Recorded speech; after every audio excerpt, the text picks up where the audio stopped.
વડોદરાના તાંદલજા વિસ્તારમાંથી અંદાજે 22 લાખનો હાઇબ્રિડ ગાંજાનો જથ્થો ઝડપાયો છે, જેમાં અગાઉ અબ્દુલ પટેલ નામના આરોપીના ઘરેથી એસઓજીએ 5 કિલોના ગાંજાનો જે જથ્થો છે તે જપ્ત કર્યો છે અને તે માત્ર 8 દિવસ જેલમાં રહ્યો બાદ આરોપી અબ્દુલને જામીન મળ્યા।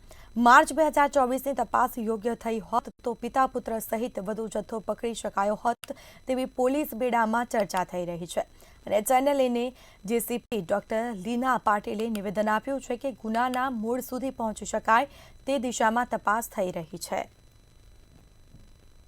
હાલમાં જે ગુનો દાખલ કરેલો છે એ ખૂબ જ સારો હાઇબ્રિડ ગાંજા સાથેનો ગુનો દાખલ કર્યો છે। અગાઉનો ગુનો ગાંજા સિમ્પલ જે આપણો અહીંયા મળતો હોય છે ગાંજા સાથેનો, પરંતુ એ વખતની તો જે તપાસ થયેલી છે એ પણ ચેક કરવામાં આવશે।